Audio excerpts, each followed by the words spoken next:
got two wolves inside you. One is saying, don't break the shot unless the reticle is on the target. And the other wolf is saying mag dump. And they're both right. Welcome to the Action Shooting Show. Tonight, I've got Mr. Mike Ford with me, and we are going over one of our favorite matches of the year. We've got a couple different videos on this, so you feel free to check those out. As always, if you can like and subscribe, that certainly helps us out. Share it with friends. You know, someone wanting to get into the sport, it'd be good to or the shooting sports in general, maybe send them some links to this, and hopefully we can help them out. So that match we're talking about tonight is the Whiskey Hotel Team Ruck match, the summer edition 2026. And for this summer match, they kind of had a change, which we really enjoyed. Instead of Fort Harmor, which is Marietta, Ohio, they actually had the match at Briar Rabbit, which is in Zanesville. So kind of helped us out. That was about an hour closer to our house. Instead of a 3-hour drive, it was a 2-hour drive. So that was nice, not having to wake up quite so early to drive down there. But Mike, why don't you share what the whole match flavor is? Yeah, absolutely. So Jimmy is the match director and the owner of Whiskey Hotel, and he developed the Team Ruck match as kind of a combat rifleman's match. And so you can run a handgun if you want, but you can do the entire thing with a rifle. Your rifle requirement is that you have a flashlight of some sort on it with the combat theme that you might have low light. But then, other than that, if it's a center fire and magazine fed, you're pretty much good to go there.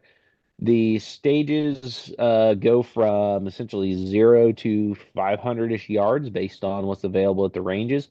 And then you're going to have multiple target presentations at those type distances throughout the day. Normally, you'll see up to maybe 6 shooting challenges. Um, the other gear requirement is there are two classes. There is kind of like the skill builder class, and there's no weight requirements or anything. You're there in essentially a non-competitive capacity to learn, do the best that you can. And then the competitive class, you are required to have a ruck that at all times has 25 pounds of non-consumable weight. You also need to have at least 1 quart of water. You're supposed to have 1 quart of water on you, like your chest rig, battle belt, and then another quart like on your ruck. You're supposed to try to keep those topped off about the whole time. One thing that's unique about this match is you can set up kind of like this resupply point. So instead of like a run and gun where you go out and you start at one place on the map and you work your way around a course and then come back, there's kind of like a command and control station. So once the match starts, you'll go do a challenge, come back to there. They'll assign you to go out and maybe shoot or ruck. And then around that area, there'll be stuff where you can stage uh, like extra like food, licky chewies, things that you might need. One of the other things is they definitely want you to carry at least 5 30-round magazines as a minimum. They're looking for you to preferably have like 5 full magazines, essentially like some sort of combat loadout. So what Ryan and I have been doing is because stages have a uh, prescribed magazine loadout. So you might have one stage that requires 6 magazines of 5, or a stage that requires a magazine of 12 and a magazine of 16, or one complete full 30-round magazine. So what we've been doing is we've been carrying the prescribed set of full magazines that they want you to have, and then we've got a set of empty magazines that we use to specifically do the load count that's required for those stages. So then we're not downloading and uploading when we leave stages. Um, so really, other than that, Uh, they want you to not tinker with your gear. And what I say is how you choose to start that first stage is how they want your rifle to be configured all day. So if I start the first stage with my bipod on the gun, up, stowed, like I would be if I was walking around on patrol, then that is how you're going to start your day. So you're going to, at the beginning of a stage, if you want to use your bipod, you're going to have to deploy it on the clock. Any accessories that are coming off your ruck, like your or range finders or a pouch, they don't want you to have that stuff preloaded in your hands. They're going to want you to have to deploy that on the clock, just like if you were out on a combat patrol. I think that kind of covers the general flavor we've talked about before, and it makes a lot of sense. The rules that they've got in place for the match flavor. Yeah, the one other thing you did miss, the rucks. So generally 6 shooting stages and 3 to 4 rucks. The rucks are not always, but generally a mile in distance. Sometimes it's just an out and a back. Go out, in this case, they had like these little sticks spray painted for the color of the ruck. So like this is a white one for the white ruck. Sometimes there's tasks to do. Sometimes it's both. Go out to a point, come back. In between that, they have a challenge or something like that. So they had 3 rucks that were 3/4 of a mile to a mile. And then they had kind of a bonus ruck they had at the last second, making a 4th one. That was a fairly short one. I mean, you could see it from the command center, but that was a separate challenge that we'll talk about when we kind of get there. And the way it works is there's a kind of a rally of, so everyone starts on the same stage, which is the Mad Dash stage. And they run that in cycles. So they may run, depending on how many teams, 3 or 4 cycles where they have like 10 to 12 teams, 10 to 15 teams, all shooting this first Mad Dash stage at the same time. So let's say they do that first 10, then the next 10, then the next 10. You've got 30 teams through that Mad Dash.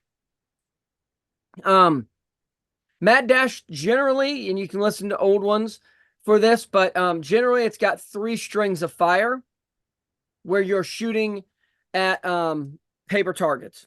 In this case, it was a little bit different and it was a bit harder. Because in the past, we've started like on the 300-yard lines at Fort Harmar, and you would run laterally for 50 yards, get in a position, everyone shoots their targets downrange. You've got like 10 targets going across there for your, one for each team. And once you get done with that, they give you 45 seconds to do whatever it is, 40, 50 seconds. Then you reset whatever position you start in. They yell go. You run up to the 250 mark and shoot again. First one maybe off a barrel. The second one maybe shooting through a barricade or like, railroad ties. And then you run forward again. And the last one, you'll do whatever they say there. Maybe it's prone. Maybe it's, that's at 200 yards. Generally, that's how it's been. This time that was not the case, and boy, was it a doozy. I mean, I think in the past, out of 60 possible points, because it's generally you've got each position you shoot 5, reload 5, and then typically the last one's prone, and you would just shoot a thing of 10. So teammates got 60 points possible. I would say normally we score from 19 to close to 30. Does that sound about right, Mike? Yeah, we're normally upper mid pack. We'll normally score in like the top 5 at the event for Mad Dash. We normally do pretty good. Well, this time we had the top score, but it was certainly nothing to write home about. So you had the long range area where all the shooting benches are. They had a bunch of positions set up, and on the go signal, you had to crawl like under the shooting bench through an opening, you and your partner, so one then the other, run forward to the line, and the first shooting position was seated or kneeling. And those first set of targets were around 300 yards, I think. I think we estimated 350. They don't tell you, so you're just kind of estimating. for full, me and Mike both dialed for this so that we, when we got in position, we dialed so that we just had to hold center reticle and then 5, reload 5. And I don't even know, like I said, 45, 50 seconds or something like that. Yeah, Um, it's definitely tight when you're trying to get two people crawling underneath a shooting bench on a firing line as a port. and I felt awful about all 5 of those or all 10 of those shots. I don't know that I broke a single shot that I was really happy with. Um, so after that, we reset, we get back where we started, and they yell go again. We climb through, and it's not just through. There was kind of a foot drop down to the ground, so you kind of had to climb through and down, at least where we were at. That next position was prone unsupported. So prone, but you can't lay the magazine on the ground. You just have to be supported with your elbows. And that was every bit of 450. I mean, it was out there, and felt a little better on that one, but honestly, I don't know how many points we scored. Again, we just kind of dialed what we knew our hold was for what we estimated. And then the last position, again, we reset back at the start, climbed through, and it was prone supported, but they let you support with what you wanted. So you could have used a bipod if you wanted. They let us go get our rucks if you wanted to shoot off your ruck so everyone could put their ruck up there. I think me and Mike both chose to shoot off our rucks, as that's honestly they're great stable shooting positions. I'd rather shoot off a ruck than a bipod any day of the week. And that one felt better, but that was 525 maybe. I mean, that paper, again, this is paper, and it was way out there. And it's scored paper. So it's IDPA paper. A zone is 1 point, a C zone is a half a point, and D zone's a quarter. And if you missed, there's nothing. So out of 60 rounds, we had a grand total of 8.75 points.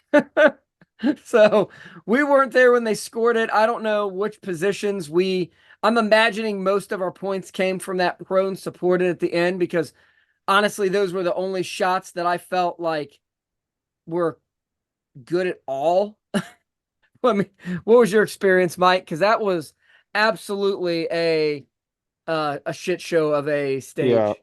that was mayhem. So Ryan went through the port first. Being the small guy, we're like, we'll just get him through and out of the way. I say small. I mean, I got what 30 pounds on you. And It's not and a huge apparently, difference. according to our pictures, I'll put it up. The pictures after the match, apparently 2 feet taller than me. Yeah.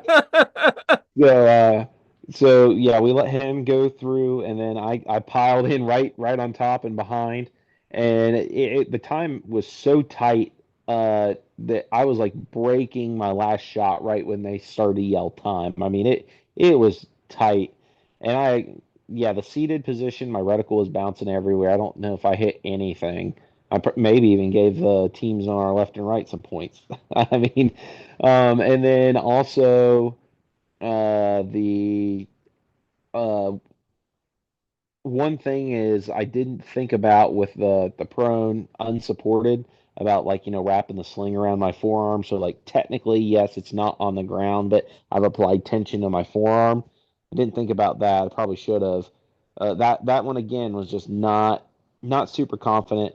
Yeah, The only one that I felt like we I don't know that you would have had time to like yeah tough into a sling. I mean, I think that would have helped if you had time, yep but that takes a second to get kind of yeah adjusted right. And probably would have cost you at least 1 or 2 rounds being fired. And then off the ruck felt great. Reticle is steady. Just kind of doing a quick gear note. Ryan and I did something a little different rifle wise this time.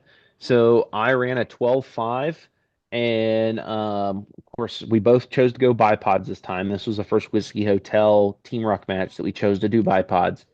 And then I went with a 12.5 with the suppressor, uh, then the 3.6 to 18 Mark V with an offset T2.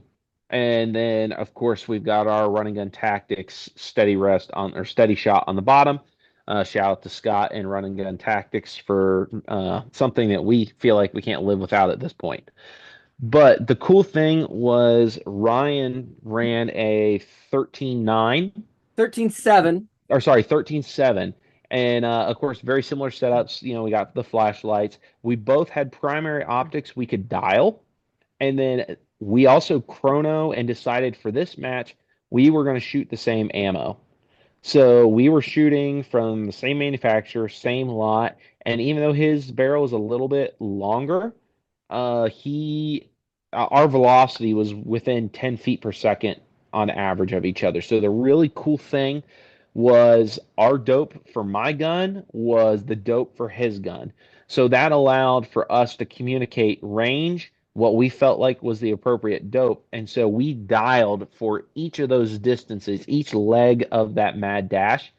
And also, I dialed back in the winter for the Mad Dash at Fort Harmor and running a 3 1/4 MOA ammo gun combo, which is not stellar. We all know that is not real desirable. I still managed to score top shooter as an individual.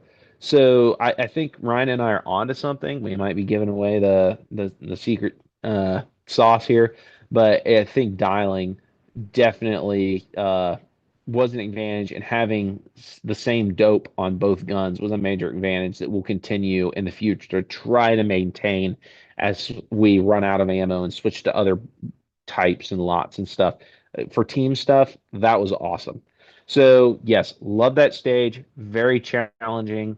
Um, we were very embarrassed about our score until it came out that like there was apparently targets they didn't even have to replace between legs because teams fired 20 rounds and between two shooters and they didn't even make contact with the paper. Yeah, I have. So Yeah, I have dialed for mad dashes before. Actually, most of the mad dashes I think I've dialed for just because with everything else, like if once I get there or once something happens, if I can get into, I can dial pretty quick. Um, it just makes things so much simpler. Aiming. hold center, squeeze. Yep. And the other thing is, like Mike said, sharing a common data was really nice, especially in an unknown distance match like this, because there's not many stages where they gave you the distances. As soon as one of us found, because sometimes you could both shoot at a target, and as soon as one of us found our hold, if the other one still hadn't found what was going on, we could just I'm holding 1.5, and they could hold 1.5, and um, for carbine rifle matches where you don't have we're not talking one MOA targets. If this was PRS, we would probably not be able to get away with this. Hmm. But kind of 18-inch and larger and full size IPSC targets, 18 at the shoulder. Our data is more than close enough to kind of share. And even if you get a little bit off, 1.5, he tells me 1.5, and I hold 1.5 and I miss, and I hold 1.5 high and I hit it. Okay, whatever he gives me, I'm just going to hold a little bit higher. It's not it's still going to get you in the bark park, as opposed to if he shot a 12.5 and I shot an 18-inch, even if we shot the same ammo, our data is going to be so different. It's not even close. So all right, so we shot that mad dash, and then we kind of hustled over to what was the name of that stage? It was the hidden target stage. Something So that was flank flank, something flank. flank.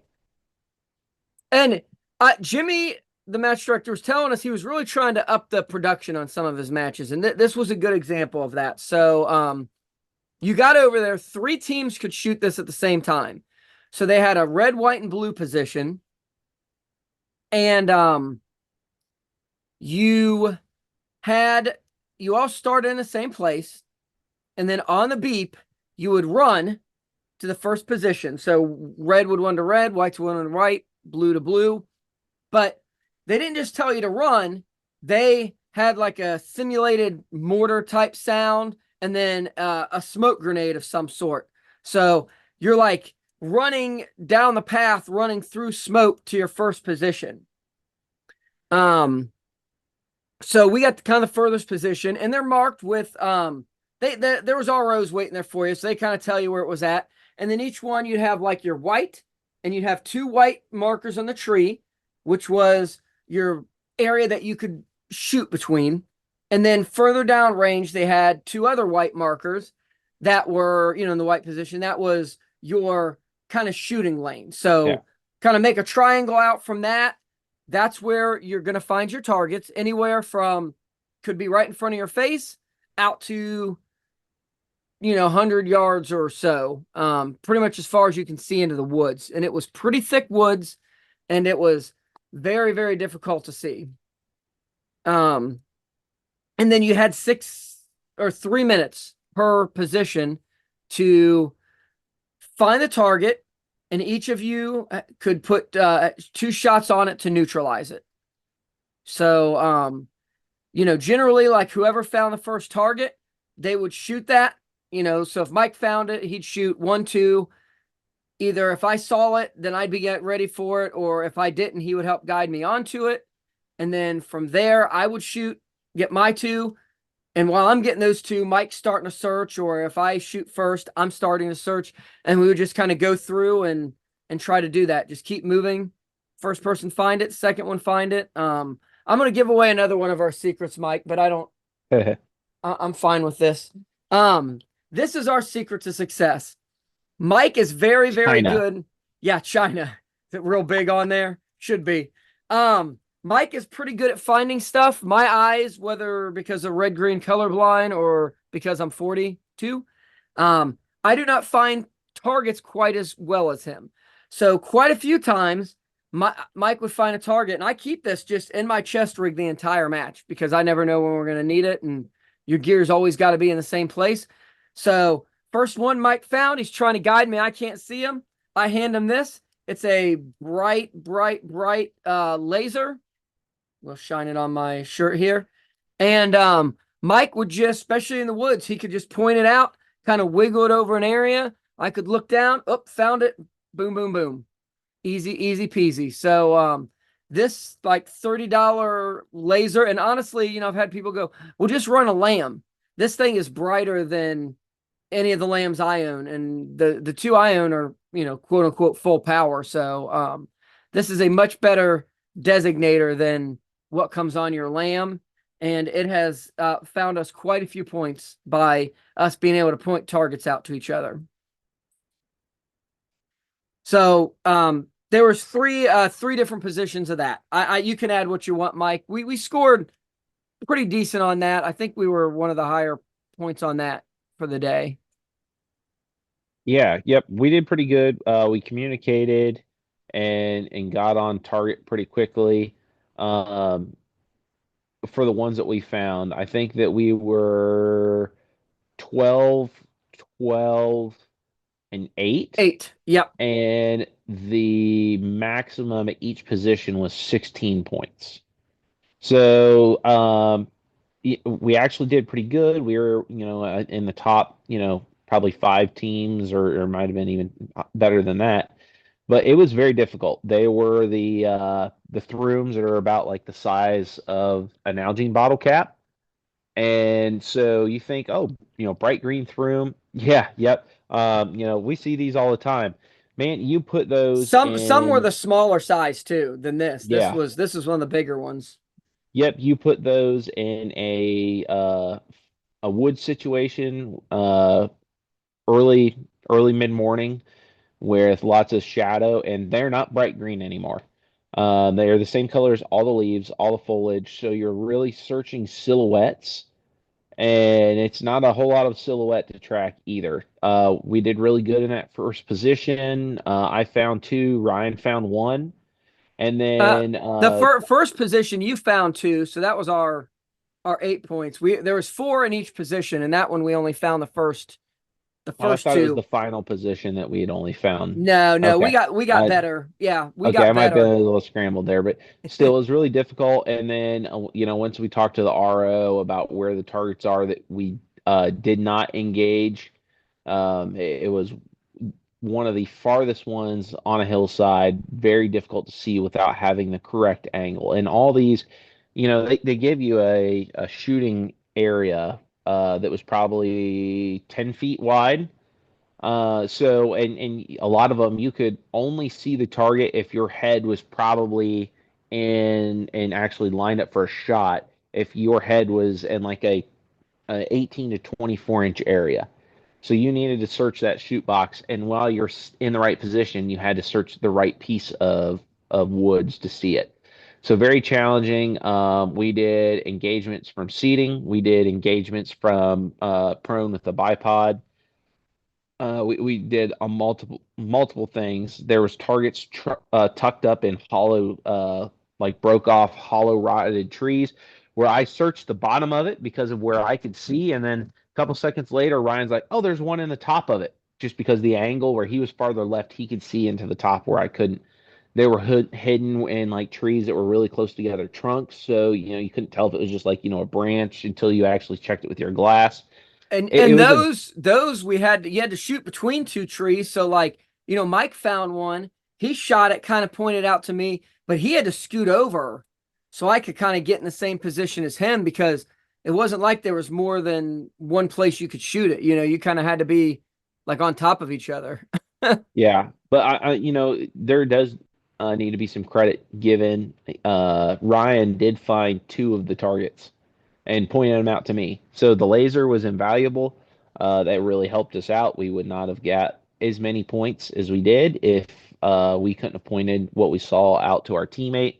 But it was a lot of fun. The one thing is me running kind of an overpowered scope, considering the average engagement was inside 20 yards. I'd say 20 yards and in.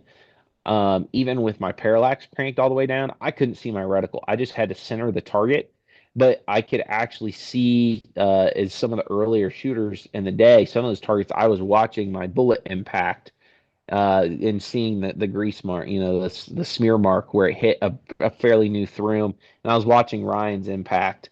We had one RO that Ryan caught the target a couple times before the RO called a hit. And with my overpowered glass, I was just like, I'm watching around zip through, but they're screwed to trees and screwed to branches, and so normally if you catch a throom at that distance, they jump around and move a lot, and some of them they just couldn't move a lot.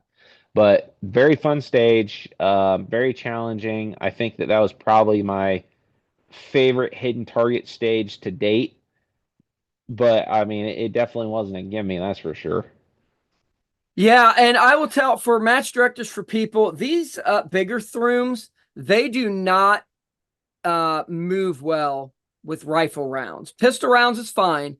Rifle rounds at the speeds we're shooting, especially up close, they, with how big they are, kind of the weight and the weight of the fairly light bullets, they zip through. I mean, even shooting 77s, they just zip through, and they're really hard to call hits. I don't use these in my matches anymore because we've had so many problems. Because if you just hit them just wrong, they'll kind of like wiggle, but it's hard to tell the difference between like a little bit of wind and them being hit.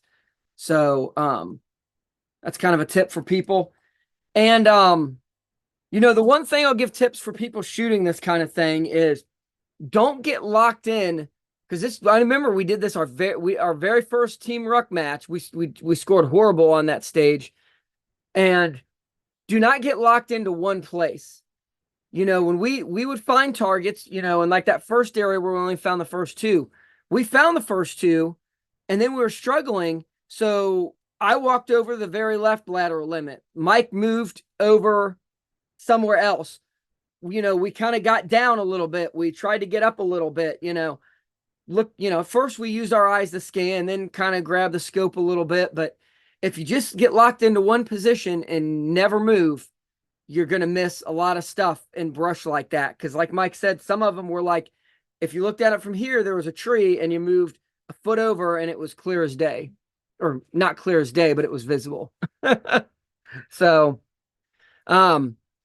yep, we finished that one and headed back to command center. And from there, I think we did our first ruck, which was the white ruck, which the rucks were probably, this is the easiest rucks they did.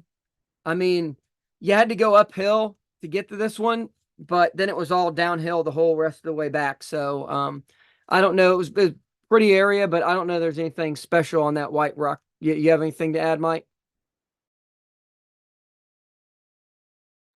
All right. Yeah. So Rucks were, if we didn't say 15 minutes or under, you get your full points. For every 15 seconds over 15 minutes, you start losing points. So um, that's important to me and Mike always say they're free points. So bust butt, like move fast, get your points. After that, we headed back over to where Mad Dash was and did what I think was probably my favorite stage of the weekend. Sniper support, I believe is what it was called. And Mike, you want to explain that one? Yeah, if I can get off mute. So sniper support was fun. I believe it was a Maga 16 and a Maga 12.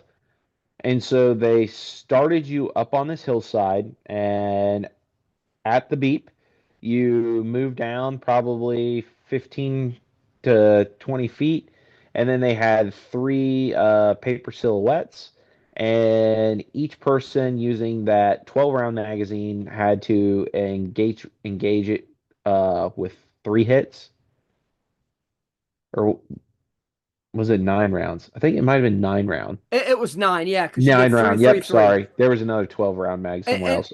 and But scored. yeah, so it was 3-3-3 and it's scored by zone. So you can rip these as fast as you want, or you can take your time, get your A zone. Uh, Ryan and I were just like, yep, we're just going to shoot a comfortable cadence. We're not dilly dallying, but we're going to consider a height over bore because targets were, 15 feet maybe. They weren't real far, and you didn't have to really worry about cover. You're just shooting off a trail. There's so it's just like get in position in front of them and just shoot your sights. So thump thump thump thump thump thump thump thump thump. No Instagram hero there. Yep. And the thing Um, to remember with this stage, and a lot of whiskey hotels like this, but not all of them, they give you, I think it was 6 minutes for this, and you get a whole 6 minutes to do all of the things we're going to tell you about. If you get done in with 4 minutes left, you don't get any more points. If you get then you could take 5 minutes and 59 seconds. Your last shot goes off 5 minutes and 59 seconds. That's the same, uh, depending on what target you hit. That's no better than getting it done in 2 minutes flat. So, like Mike's saying, you could just rip it off, but if you're not getting your points because you're dropping shots, it's not really. It pays to be accurate on stages like this and be as accurate as you need to stay within the time frame. Yep. And so from there, you had about a 20-yard dash downhill. And then there was a shooting position, kind of, they've got their row of shooting benches for their long range, and it was just tucked in the end of it.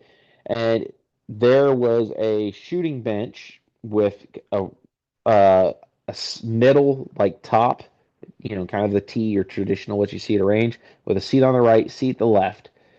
Just below those on the ground, on the right side, there was a Bartland provided bolt gun in 6.5, and then down on the left, there's a Templar Precision scythe, a 5.56, their DMR version.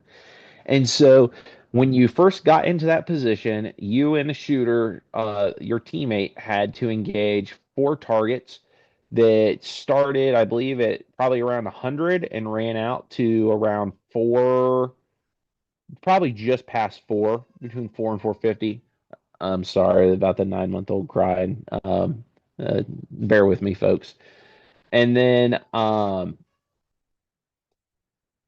and I had talked. You could tell that they kind of wanted you to shoot off the top of the table, but always ask. And we were like, well, hey, can we shoot? Can one of us go prone? And they're like, well, yeah, you just have to move the stage gun to the side. So Ryan and I talked. Ryan is a very strong shooter sitting in a bench position. I prefer the prone. So as soon as we came down, I slid that Templar Precision scythe just to the left far enough that I could throw my bipod down and go prone. And then Ryan was kind of up behind me on the top. And so the way that the long range targets were is a shoot to move to progress. And so it didn't matter which shooter made the hit. Um, Ryan and I had the same dope. So really what we did at first we started and we were both shooting, but I was making hits and moving so quickly, Ryan couldn't get ahead of me. And then the RO was having a little bit of a trouble keeping up too. There was flashers on the targets, which made things a lot easier. But I mean, it was, hit, hit, hit, hit, hit, hit, hit, hit. I mean, it felt that quick. It was really smooth. Not trying to, toot my own horn, but I was very, No, very you're pleased. you're you were staying ahead of me because, like I said, I just kind of sat back at that point since I couldn't get ahead. I got a couple hits in there, but if you're making hits, you're making points, so I'm not going to get in your way. Yeah, and, the big thing is when you've got that, nine and I think it was 16 rounds, you don't want to both shoot the same target because they're only going to give you the move to the next from one of those impacts. So Ryan choosing to kind of settle, and then I confirmed what our drops were going to be allowed that when my gun went to bolt lock, then it allowed him to start and not have me interfering with hitting those targets. So we really maximized the point value from our individual weapons at that point, with maybe only dropping uh, probably less than 5 shots. I mean, it was I was very pleased with Ryan and I's shooting. The cool thing was we finished that with a lot of that 6 minutes left. And so what the next challenge was going to be is at 200 yards, they had a smallish spinner, so, kind of like what you have to get the seesaw motion, the rotational going.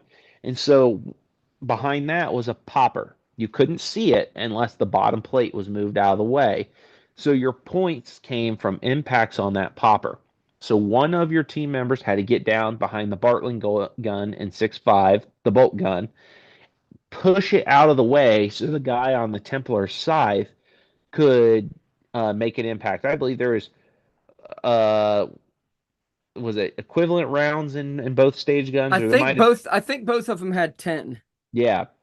So Ryan got on and did an excellent job of moving those targets out of the way and allowing me. We pretty quickly hit our rhythm, and I think we ended up with all but like 5 of the potential points you could get off that stage, including the bonus from the spinner.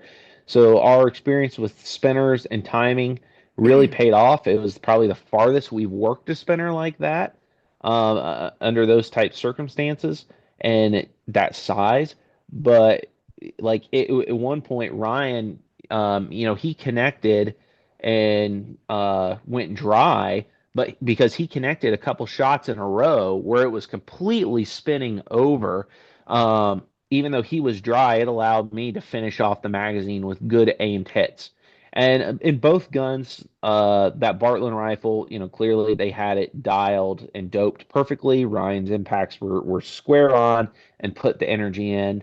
And then that scythe was a very smooth shooting gun. They had a 4 to 16 ATACR on top. So like the glass was crystal clear, great image. Being early, like the first team on there, we it was very easy to see our impacts. We really enjoyed that stage. We enjoyed, almost maximizing the points. Every time you do a whiskey hotel stage and you're within, 10, 5 to 10 points of the maximum possible, like you're putting in a good run. They're challenging stages. They're very doable. You're going to hit probably every target.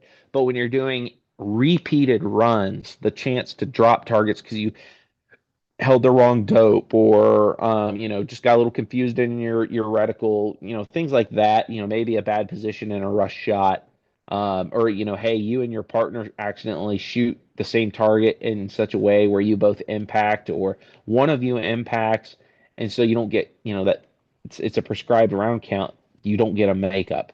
So Ryan and I did really good on that stage. Absolutely crushed it. A lot of fun. Thanks, big shout out to Bartland for sending out the stage gun and supporting Whiskey Hotel, and of course Templar Precision for supporting the match with bringing the scythe out and letting some of us that kind of have some dreams about ACRs enjoy that. Yep, when we knew what that was down there, I had to let Mike shoot it because he's an ACR fanboy, and I mean they're cool, but I don't dig them as much as he does, so or I'm not in love with them as much as he does. So yeah, a lot of fun stage. Stage guns are fun. Sometimes it's hit or miss, but those things were so dialed on perfect that as long as you did your job, you hit what you needed to hit. So from there, we headed back and we kind of ended up shooting another stage, and we ended up getting back down there to the long range area, and we did a conceal and cover stage, which was a lot of fun. They had three different positions, and you had three targets going out, three or four. No, it's four of them. And then above it, they had like a little sign that told you what you needed to do from each position. And at each of these positions, you had a main shooter and a support shooter or spotter. So your spotter and your sniper, I guess you could call it. So in our case, we had Mike go first, and you had to look up at that board and look at what it said. So the first position was easy. It was like 1, 2, 3, 4. So Mike had to shoot take a shot at 1, 2, 3, 4. If he missed, the support gunner had the opportunity to make up that hit, but you only had 16 rounds for this whole thing for each shooter. So depending on how well you shot, that's how many points you got. So like if Mike kept missing and I kept having to make up, I wouldn't have the ammo I needed for mine. And you basically could go through as much as you needed. So Mike shot those clean. 1, 2, 3, 4, 1, 2, 3, 4.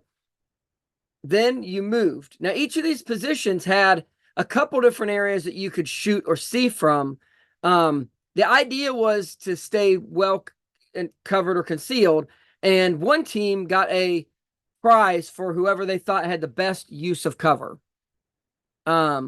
So once we got done with that first position, we moved to the next one. We used cover and concealment pretty well. At one point, we were in the lead for that. Another team ended up winning, but the main shooter, and when we went, pretty much in every position was able to go prone. There's a lot of good prone positions, and because of that, we made a lot of hits. So the first one, Mike was somewhere, then he moved over into another good position of prone for number 2, and it was kind of on the right side. And then when he went to that third position, really, he just had to shift over a very little amount, and he was at his position for the next one. So, the next one may be, let's say, 1, 3, 1, 3, and then you have to repeat that twice. 1, 3, 4, or 1, 3, 2, 1, 3, 2, whatever. And then the third position had another order of fire. Once Mike did each of those, if you still had ammo left, you would swap. So then I went over to the first position. Same thing. I shot those. If I missed, Mike could make up a shot, and you move through it. And if you still had ammo, you could do it again. So Mike ended up getting back into shooting because I don't think either of us on our main things missed a shot. Maybe I missed one of them that you had to make up. There wasn't. I don't remember missing much because we went through it more than most teams.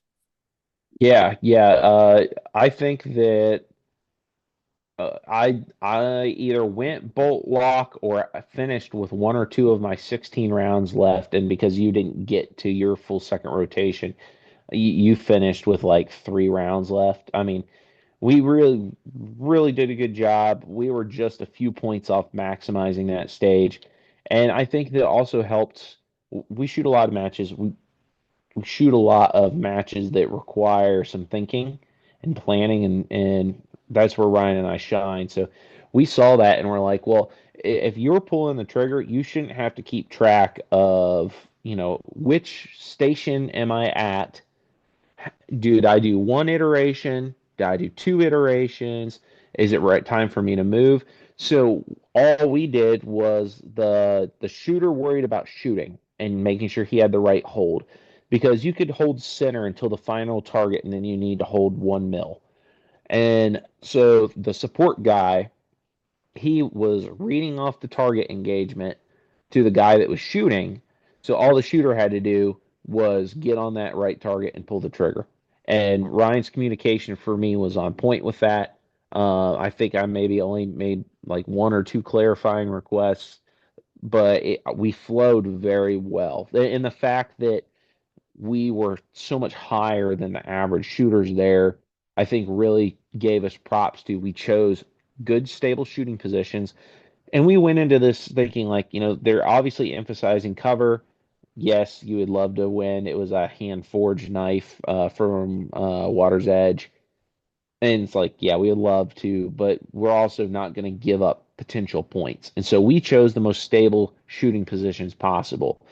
Now, our favorite stable shooting positions also, we were prone, running bipod. We didn't stick our muzzles through ports to shoot. So I think they were grading teams on a 1 to 10 scale, and we were either a 7 or 8, and we held the best use of cover for most of the day. It wasn't till later in the day that a team scored a little higher than us. We would have loved to have the knife for our team, but at the same time, we walked away with that stage, I believe, as the highest scoring team of the day. So, By you know, by a significant amount, I believe. I think that was our highest win over someone else, like 10 points or something like that. yep. So yeah, we're very happy. We don't feel like that we compromised in any way. So that was a fun stage, one of my favorite for the day, with excellent team performance.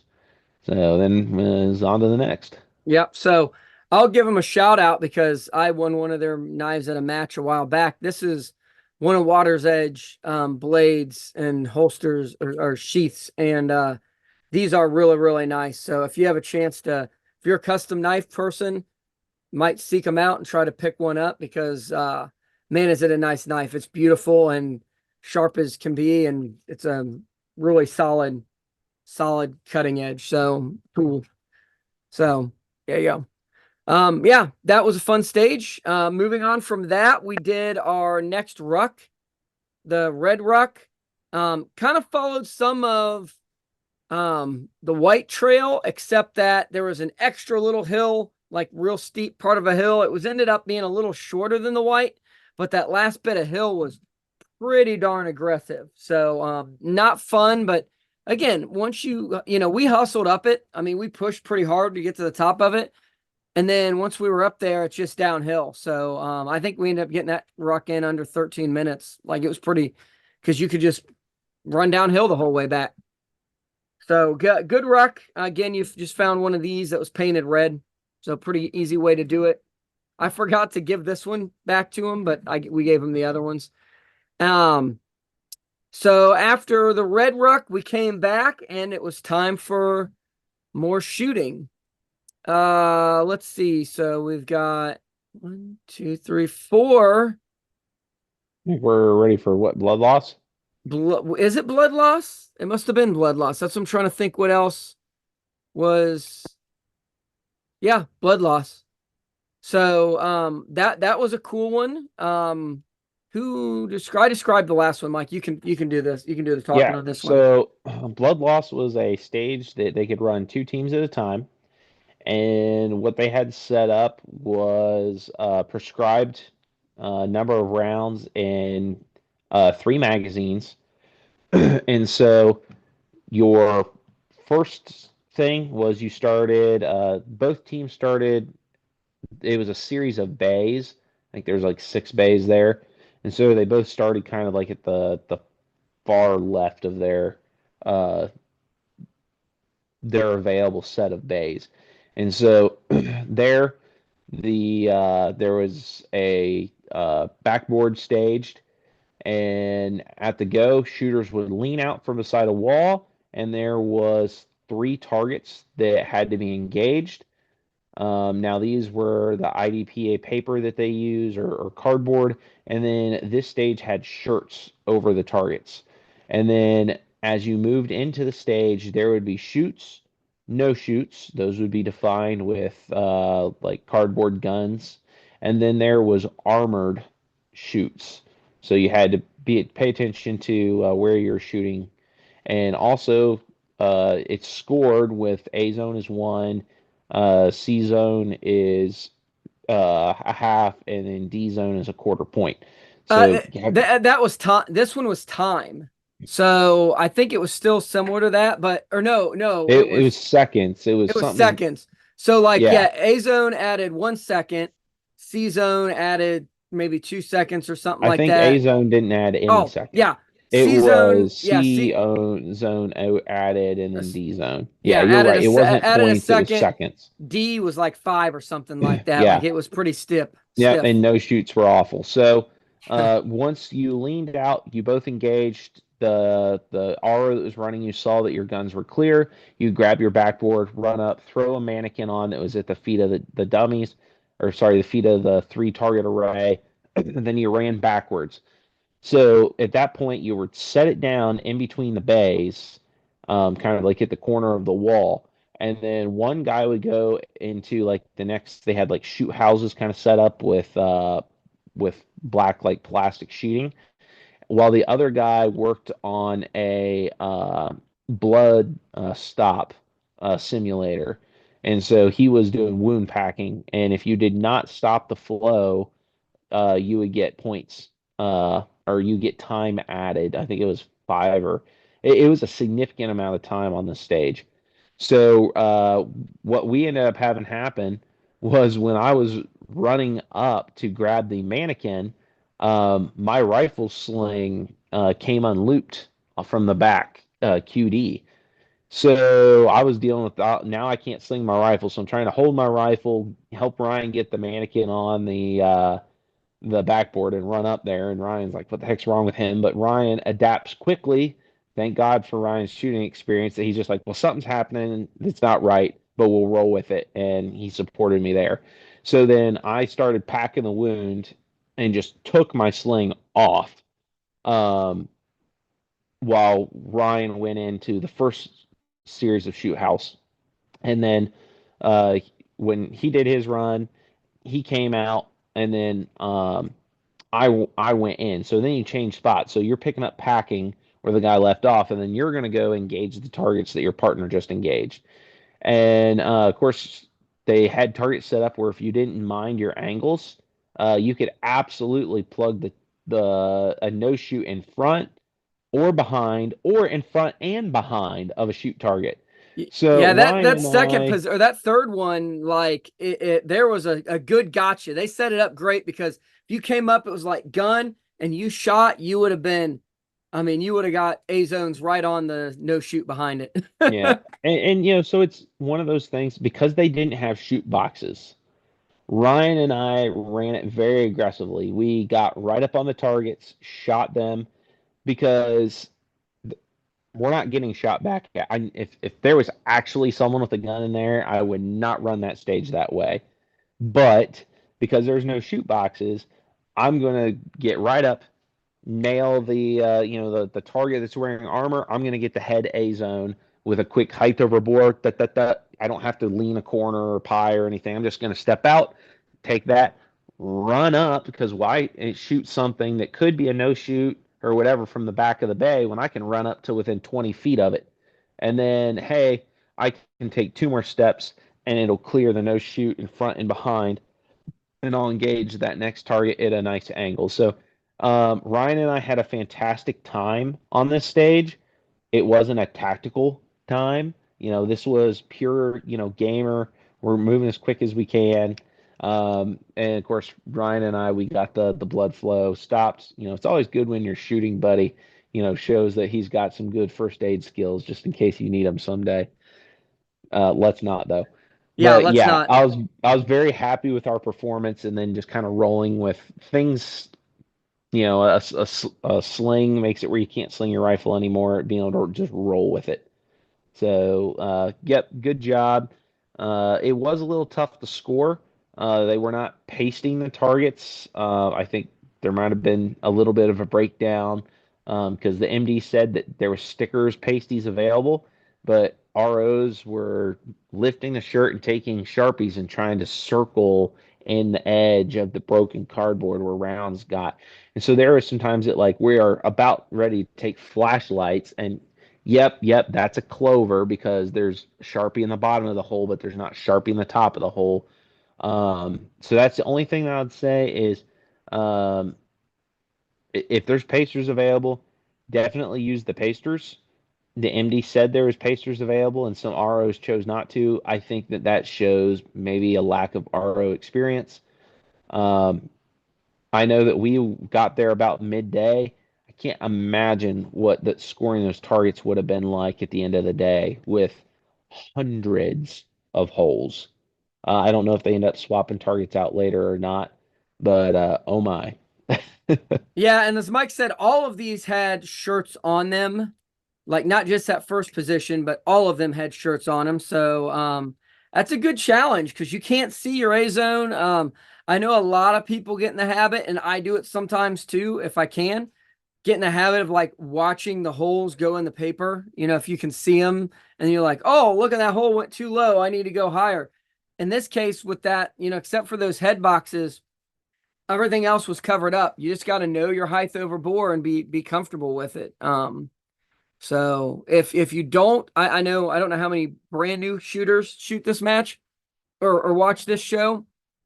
If you look at a gun and an optic, your barrel is down here, your optic's up here, your guns, I'm going to exaggerate, your gun maybe barrel's kind of pointed up at an angle compared to where your scope's pointed, which means when you shoot, your bullet is kind of, for lack of a better term, rising up to meet that point of view of your scope, and then it's going to fall again. So if you are up close, if I shoot a target at a foot in front of this, it's not going to hit where my scope's at, where it looks like. It's going to hit whatever this distance is. Or if I put a piece of paper right up on the muzzle, whatever the distance from this to that is what you're going to be. And if you think like that's almost 2 inches, 2 inches at 10 yards is the difference between an A zone and a C zone and a lot of stuff if you're not careful. So Yep, you've got your line, you've got your trajectory, which is an arc. So if it's 100 yard zero, your trajectory is going to come up, intersect your arc, and then drop. If you're running like a 5200, you're going to come up, intersect at 50, rise out, and then depending on your muzzle velocity and everything, somewhere around 200 yards, you'll start dropping down. If it's a 36, 300 or whatever, and again, all this is muzzle velocity and optic dependent. Then you might intersect at first place in the arc at 36 yards, and then intersect again on the way down at 300. So it's just something you need to be conscientious of when choosing your zero, understanding how that affects your height over bore, literally from muzzle out to when it's intersecting maybe once or twice with your line of sight. And also, when you're doing things like rolling the gun 90 degrees, mag side right, mag side left, your zero is going to impact how far you have to hold off at that point as well. yep. But yep, cool. Yeah, and So a I good kind of stage. misspoke. It's not just that inch and a half, 2 inches that's different. It's wherever your scope is, that reticle is pointed. So again, you could be off, up close, you could be off 2 or 3 inches because of that, what Mike's describing and where your scope is actually aimed at. So Yep. very important in matches like this where there's still a lot of, I mean, those throoms, a couple of those were close enough that if you would have just held dead center on it, you would have shot under it every single time. Yep. So, I'm sure people miss points because of it. oh yeah. From there, we went back and we did one more ruck. It Uh, was the bonus. We did the the bonus. bonus ruck. Yes. So, and this wasn't a Yeah. true bonus. That was unique because they had several different positions in this little clearing. And so in this clearing, you had your time value that you had to get this done by.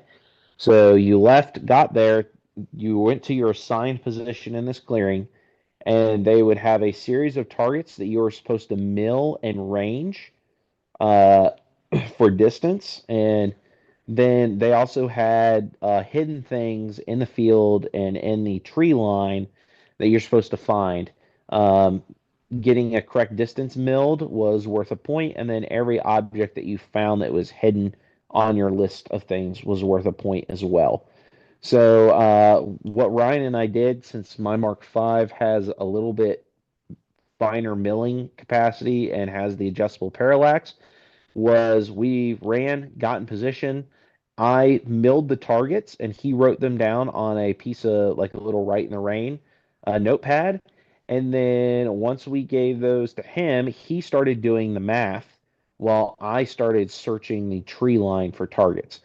Now, one thing that we found was because of the limited space, I was trying to range targets from probably 5 to 15 yards, 5 to 20 yards, and even with the adjustable parallax in my Mark V, the edges of the targets were blurry between probably two to 3/10 of a mil. So when you're losing a defined edge on both sides of a target, it gets really difficult. Um, we were told by the person doing that your tolerance, you needed to be within plus or minus 5 yards of that scaled to 18-inch target. Oh my gosh, when your parallax is a little bit blurry and you don't have that resolution, it's a little bit of a crapshoot. Um, we found out later that the MD's intention was it was supposed to be plus or minus 50 yards. If it would have been actually by the RO done it plus minus 50, we would have gotten points for every single one of those. As it turned out, with it being plus minus 5, we landed one of I think it's 5 targets that we milled, and I mean, and even the MD was like, "Oh my." Yeah, I mean, um, anyone who's milled targets like this, unless you've, I don't know, got some kind of surveying equipment or something like, even with a lot of zoom and anything like that, it's hard to get within five. Milling's a good skill to have. It is not an exact skill to have. I mean, anyone that is good at milling will tell you there's a little bit of guesswork in everything, and as right as you can be way off sometimes. In this yeah, case, not even the parallax of Mike's scope, but the yeah, but think para. if the target was turned like they were on like these little stands, and it was a little breezy towards the end of the day, a couple miles an hour. Barely you could feel it on your skin, but it was just enough, even though you could barely feel it, that little tiny target on that stand was doing this. So it wasn't straight on, and it's doing this. Well, now try to mill that. It was a real challenge. So Ryan worked the math. If we would had the intended tolerance between my milling and Ryan's math, we would have got every single one. But then I focused on searching the tree line. So again, these are not easy, and this is on a sporting clay area. So there's broken clays, shotgun wads, there's trash that's blown across the field. There's so much stuff out there that like I'm seeing stuff and I've got no clue. It's something, but I can't make it out. So we found a glove that was in the tree line, a smoke canister that was in the tree line, something that was pink and white that we couldn't make out what it was, but it was not natural. And then there was lots of other clutter. And I think they said there's supposed to be like 5 items at each one. So we got as close as we could to our time limit and then made the like 150-yard dash back to the command and slid in there with just like seconds to spare. And I bet we did better than a lot of teams, but we both were just like, what the heck just happened to us after, everyone's got a plan until you get punched in the face. And that stage was kind of like, that ruck was kind of like, wow, that was wild. But yeah, it was fun. Good skills to have. And if you want to talk about getting punched in the face and not having a plan, that was the next shooting stage. Yes. Oh my gosh. Our last one of the day was very, very sporty as well. So this was called cargo nets. And this was kind of their around the clock stage. They usually do a stage where you have X amount of time. Generally, you can use as much ammo as you want to get as many points as you want. The trick to it is that you have a certain array that you shoot, and between shooting, you have to earn your magazines. So the first one's free, or not earn your magazines, but earn your shots on target. The first one's usually free. In this case, you had a head, like a zombie head at 175, might guess, 150, 175, and Yeah. then kind of a smaller popper or steel thing at 225, maybe. Some of the ROs said it was further. I was guessing about 250, 225, and then a little bit further than that, but I still think inside 300. You had a little bit bigger round. So you had to do two on the head, one on that middle one on the back, and then two on the head, one on the middle one on the back. That was a round. That was your shooting array. It didn't matter who on your team hit it. Theoretically, I could have put my gun down, let Mike shoot the whole thing, and they didn't care. Or Yep. Just hit but to proceed. hit to proceed. Once you got that array, and the first one started as kneeling, and you had to rest like somewhere in the cargo nets, um, which we'll get to the cargo nets. Once you got that, you would ground your guns. You would go as a team, grab a sandbag, run 35, 45 yards, turn around, run back, put your sandbag down, get the guns, and do that array again differently. So it's like kneeling strong side, standing strong side, then kneeling seated, or kneeling left side, standing left side. And I think that's all we got to during that. The hard part about this, if you've not shot from like a suspended rope, cargo net, these are just two big cargo nets with like straps, ratchet straps holding them on. But the way they ended up being set up, which I think was not as intended, but just what ended up happening, was both teams' cargo nets and wires were all crossed. So we're shooting our set of targets. Another team's shooting their set of targets. Their movement is rippling down to us. Our movement is rippling down to them. And I mean, those aren't easy shots off of something like a rope or something kind of bouncing around, Yeah. anyways. But then you've got four people shooting worth of bouncing around. One of them from the other team being a Scar Heavy, and it was a That was a tough. Oh, SR-25. that was SR-25. Yeah, it was a 308, but I mean, just absolutely bouncing everything around. I mean, at one point, we got a little ahead of them. So we were shooting, and they went to do their run the first time. And I didn't say it out loud. I'm sure Mike was thinking the same thing. But in my head, I'm thinking, we got to get all of our hits right now when no one else is shooting, because this is the Yeah. best chance we're going to get. Yep. And the crazy thing was you had to touch the cargo net. How much pressure you put on the cargo net, that's kind of up to you. We had to touch it. And so, and obviously those targets are not offhand distance. Not easily, not in that moment, offhand distance.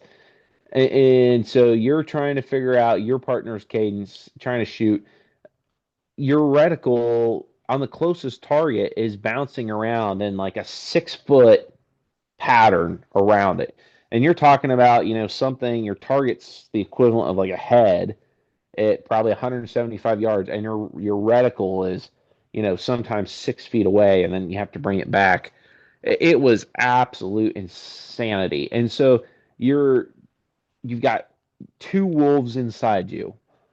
One is saying, don't break the shot unless the reticle is on the target. And the other wolf is saying mag dump. And they're both right. Yeah, like I honestly, because I shoot a two stage. I'm sure you can do this with one stage, but two stage I think makes it a little bit easier.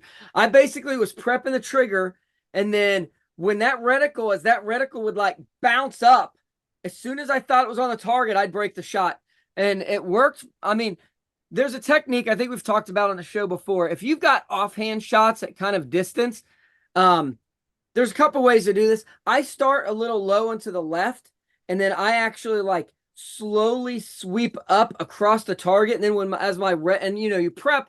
So as soon as that reticle breaks on the target, you break the shot. It was kind of doing it this way, except I had no control over which way it was going. I was just ready to like, up, target, pull the trigger, jerk the slide Yep. out of the trigger, and it worked more often than I expected it to work. I mean, I did at one point, I put a little bit of downward pressure with my offhand onto the bottom, like, strap. And that did seem to take a little bit of the other team's excess, energy out of it. It didn't make it stable. It just made it a little less chaotic to break those shots. That did help. Yep. And it was mayhem. I mean, we both looked and we're like, we don't want bipods on. So as we're coming into position, we're dropping the bipods off the gun. We're trying to get in there. We're trying to, communicate. There's branches from trees across the gap. So if you didn't stand in the right place, you could see where previous teams were putting rounds and cutting these branches, and we got there pretty late in the day, so there was some significant chunks, but you had to position yourself, and there was a couple of them where I knew by arc that the bullet went intersect, but I had about a third of my target obscured. um it was just absolute pandemonium. So, and the beautiful thing is, Mike and Corbin were ROing. I freaking love those guys. They're definitely off the same block of cheese as us. And so, they're yelling at us and they love firing us up. And we've enjoyed doing the same for them, RO. And so they're absolutely, Mike is going like full drill instructor, screaming, yelling. And, we're, sprinting down at the sandbag. Ryan is absolutely nailing the movie quotes with slingshot engaged and shake and bake. That's a good And time. so, everyone's looking at us like, and of course, we're wearing our old Death Otter shirts. So, like, everyone's decked out in like the coolest camo and everything. And there's just us. And we're out there just having a good time, looking like idiots, yelling movie quotes and having a blast. And that stage was pure chaos. I And when loved we it. We'd finished, get our last hit on like that array, and they hadn't even called a hit yet. And one of them's back there, Mike's back there. What are you guys doing? Run! yeah. So, it was pure pandemonium, a ton of fun, and it was one of those things that like when we finished, we're like, oh my gosh, we thought we got humbled with our mad dash shooting, and Around the clock. yeah, and then now this around the clock Oh, stage, yeah, it's like we're just like, oh, that was ugly. That was so ugly. We're thinking we got hits with maybe every 1 in 8, and one of the ROs sent us a video and like we shot a lot, but man, we actually hit a lot too. We both did a mag change on that, so we fired 30, between 30 and 60 rounds. I think that we were probably like in the 45-ish rounds a piece, and we were the high score of the day with like 32 impacts or something. I So think it was right at, yeah, it may have been 32 because our friend Geocoms shot the one right before us, and they had the high score at like 24 or 26, something like that. So I think they were 26, and then we got 32 maybe. yeah. So Um, and like props to them. They absolutely Geocom, he's a solid rifleman, solid individual. And so, it was pretty be like, man, you guys did great. And then we go and shoot and we're like, oh man, like we didn't felt like we did anything. And like our rounds fired to hit ratio was way, way better than we thought it would be, because I was like, I'm expecting them to say like you got like 15, 20 hits and they're like 32 or something. And it was like, no way. but still, we just shot like 80 rounds. Well, The and you know what? I hate to. I don't want to. I don't know how to say this. There is a little bit of. I don't want to say luck because luck sounds bad. If the better shooter you are, the more hits you're gonna make. But there's a little bit of luck when that stuff's all going on, and the more rounds down range within reason, like the more well aimed shots down range, the better chance you have of getting lucky. Does that kind of Yep. make sense? I mean, if you That's tried to, why but that's why yeah, both wolves were right. yeah, if you, Aim and mag dump. yes, if you tried to shoot that whole stage one for one, your score is going to be awful and you're not going to hit much. Whereas if you just like, okay, this is a well aimed shot, this is a I will take two well aimed shots. You're your odds are improving. And if you're a good shooter and you got some good fundamentals and you kind of know, I did better left shoulder than I was expecting. Um, and I was zoomed out a good deal as much as I could be to still kind of see the targets. But, if you think left shoulder, it's already sometimes hard to get good eye relief because it's not, if you don't practice that a lot, it's not really where you're comfortable. And then you're bouncing all around.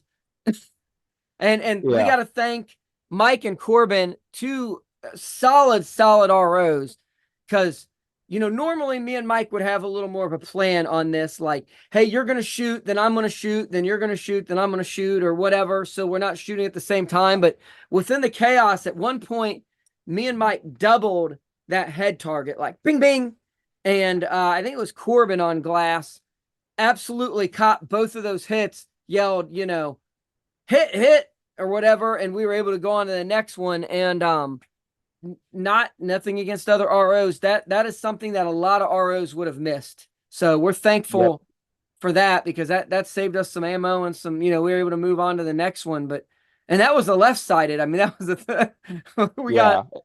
And I'm gonna also give Ryan some props here. Ryan and I both shot really well that day. Ryan, when we went to the left side, um, I had a good hit ratio, but just because of how bad my left eye is, my volume of fire decreased.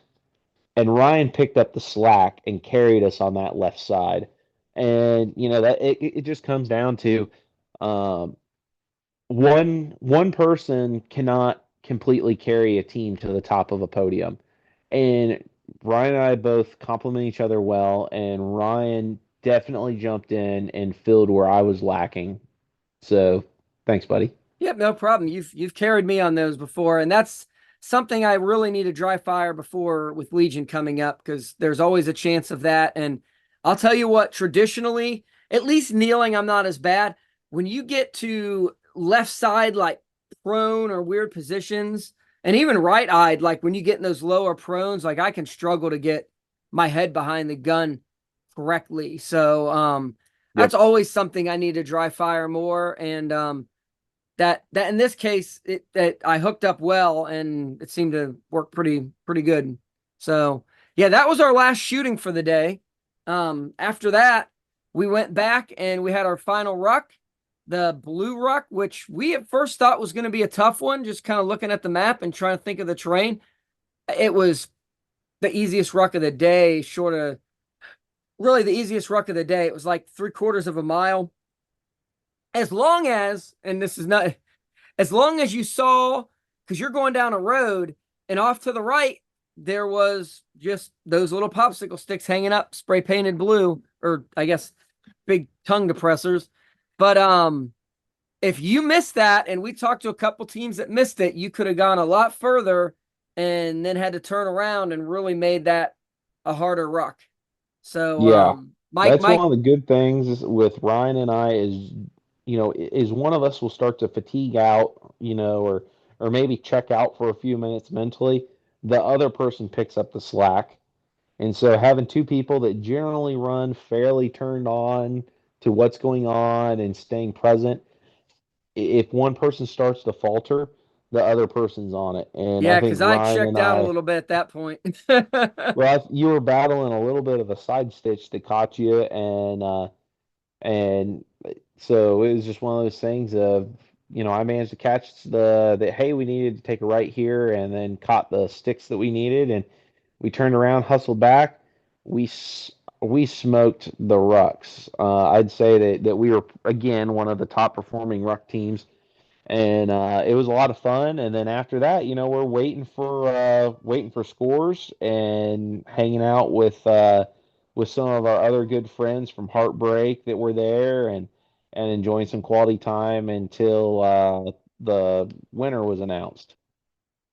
So, and the cool thing is when the winner was announced, Jimmy came Hey, and look, I handed got one Ryan of and I those. these. Yeah, these are awesome trophies. That is whoever made. I need to find out who made them. The distressed like letters, because all that like silvers, like it looks like it's just raw metal. It's kind of painted on there. Someone did a really good job. That's an awesome little trophy. And yeah, we had a really good day. We felt pretty good. We felt good coming into this match. Our fitness has not been I've not been at this fit in a long time. I felt really good cardio, strength wise, shooting wise, we were feeling good.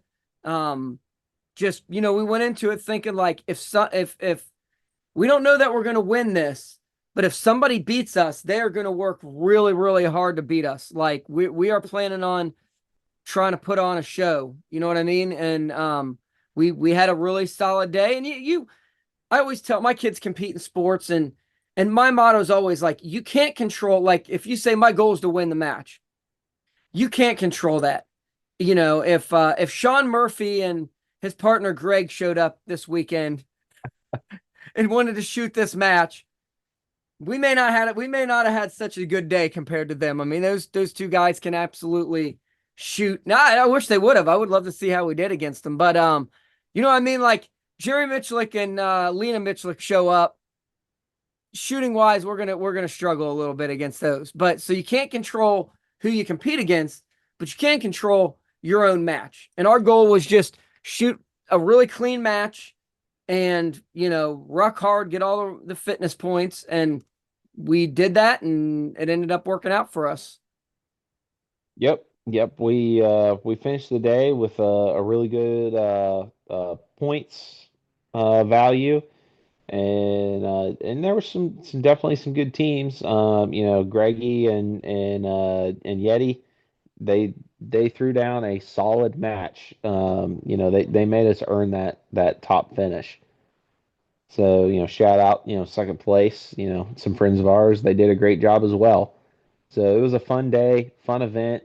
Um, yeah, looking forward to the next Whiskey Hotel event, which will be the Pro Am at the end of August. That is stages set up in the Whiskey Hotel fashion, but they'll try to partner maybe a more advanced shooter with someone who's a little bit more beginner intermediate and allow for some coaching, mentoring. If you bring enough ammo, sometimes you get to shoot stages multiple times. And so it's really a great skill builder type event, where you'll be shooting from maybe 0 to 500 yards in the Whiskey Hotel stage styles. So, highly recommend if you've got some ammo and some time, come out, join us for that. We'll be happy to try to help with that event. I'm trying to talk Jimmy on to putting us on the AM side, but I think he probably wants us to coach. So, but Yeah, yeah. The whiskey hotels, I would say, if you've not shot one of their matches, especially these tend to be rifle only matches. They are they really test almost every rifle skill you could think of. I mean, from up close to far out, quick shooting, accuracy. There's no, and this is not a dig because I know USPSA, you still have to be accurate. It's hit factor. You can't just wing rounds, but there's a certain amount of like choreography that goes into it, flowing through a stage and, everything's 25 and in and you're just blazing up and you can be a little wild with the accuracy. IDPA targets are a little harder on scoring than USPSA. And you've got not just that close in speed, but distance and speed and awkward positions. And I would say if you've never shot a match, this is not a bad first match. And it will really tell you like what you need to practice and where your weaknesses are as a rifle shooter. And that's really the point of, I mean, even winning the match, we didn't go home saying like, oh, yep, everything's perfect. There's nothing we could have done better. It was a perfect day. Like we talked on the way home. Well, we did really good at this, and this, but here's some areas we still left meat on the bones, still room for improvement. We got homework Yep. So because now we got title defense. yeah, and I'm hoping the next time we see Corbin and Mike, they have beat us the last two times we've seen them. They were ROing this time, and I am ready to take them down. So, and Yep. Yep. they are damn good shooters. So if we can take them down, it is not going to be an easy fight. That is for sure. Yeah. So, all right. Well, Well, thanks for. yeah. Oh, I was going to say thanks, folks, for hanging out with us tonight. Yep. And we hope to see you out in the range.